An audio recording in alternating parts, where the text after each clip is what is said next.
राजस्थान की वो पावन भूमि जहां सूर्य की पहली किरण भी भक्ति के रंग में रंगी हुई प्रतीत होती है, जहां हवाओं में श्याम नाम की गूंज है और रेत के कण कण में इतिहास की धड़कन छुपी है।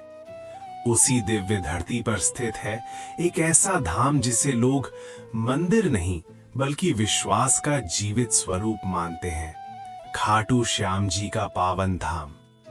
कहते हैं कुछ स्थान ऐसे होते हैं जहां जाने के बाद इंसान बदल जाता है। खाटू भी उन्हीं स्थानों में से एक है। यहाँ लोग टूटे हुए आते हैं और जुड़े हुए लौटते हैं, हारे हुए आते हैं और विजयी बनकर जाते हैं। इसीलिए तो बाबा को कहा जाता है, हारे का सहारा श्याम हमारा। लेकिन क्या आपने कभी सोचा है, एक राक्षस कुल में जन्मा योद्धा कैसे बना कलयुग का देवता? कैसे एक कटा हुआ शीश बना आस्था का सबसे बड़ा केंद्र? और क्यों आज भी श्याम बाबा अपने भक्तों की पुकार पर दौड़े चले आते हैं? आज हम आपको ले चलेंगे एक ऐसी यात्रा पर जहां इतिहास, रहस्य, चमत्कार और भक्ति सब एक साथ चलते हैं। वो योद्धा जो युद्ध लड़े बिना अमर हो गया।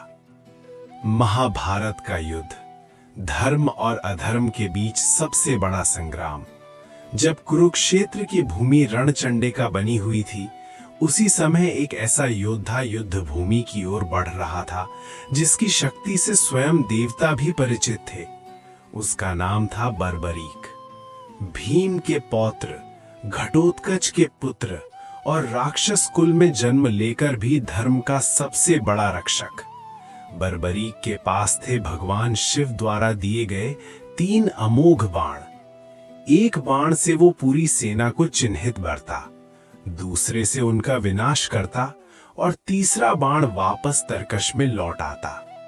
युद्ध में उसकी एक ही शर्त थी, मैं हमेशा हारे हुए का साथ दूंगा। यही शर्त आगे चलकर सबसे बड़ा संकट बन गई। श्री कृष्ण की लीला और शीश दान का रहस्य भगवान श्री कृष्ण सब जानते थे। यदि बर्बरीक युद्ध में उतरा तो युद्ध का संतुलन बिगड़ जाएगा। कभी कौरव हारेंगे, कभी पांडव, और हर बार बर्बरीक पक्ष बदल देगा। इसलिए श्री कृष्ण ब्राह्मण का वेश धरकर बर्बरीक के सामने आए। उन्होंने उसकी परीक्षा ली। एक पत्ते को अपने पैर के नीचे दबा लिया और देखा, बर्बरीक का बाण वहां भी रुका नहीं। तब श्री कृष्ण ने उससे मांगा, दान में अपना शीश। ना कोई भय, ना कोई संकोच, बर्बरीक ने तुरंत स्वीकार कर लिया। और तभी श्री कृष्ण अपने विराट रूप में प्रकट हुए। उन्होंने वरदान दिया, कलयुग में तुम मेरे नाम से पूजे जाओगे, तुम हारे हुए का सहारा बनोगे, देवता भी तुम्हारी पूजा करेंगे। बर्बरीक का शीश अमृत से सींचा गया और वो बना श्याम बाबा, वो स्थान जहां धरती ने देवता को उगला। युग बीत गए, महाभारत कथा बन गई, लेकिन श्याम बाबा का शीश धरती में सुरक्षित रहा। एक दिन खाटू गांव में एक गाय रोज एक ही स्थान पर जाकर अपने आप दूध बहाने लगी।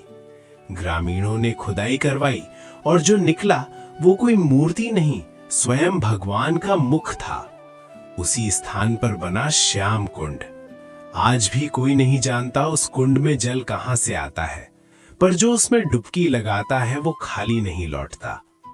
मंदिर निर्माण और रहस्यमयी घटनाएं। राजा रूप सिंह चौहान को स्वप्न में आदेश मिला, मेरे लिए यहां मंदिर बनवाओ। 1027 ईस्वी में फाल्गुन शुक्ल एकादशी के दिन श्याम बाबा की स्थापना हुई। कई बार आक्रमण हुए, कई बार मंदिर टूटा, लेकिन हर बार श्याम बाबा और भी भव्य होकर उभरे। कहा जाता है, मुगल सेना जब शिवलिंग तोड़ने आई तो वहां से रक्त बह निकला और सेना भाग खड़ी हुई।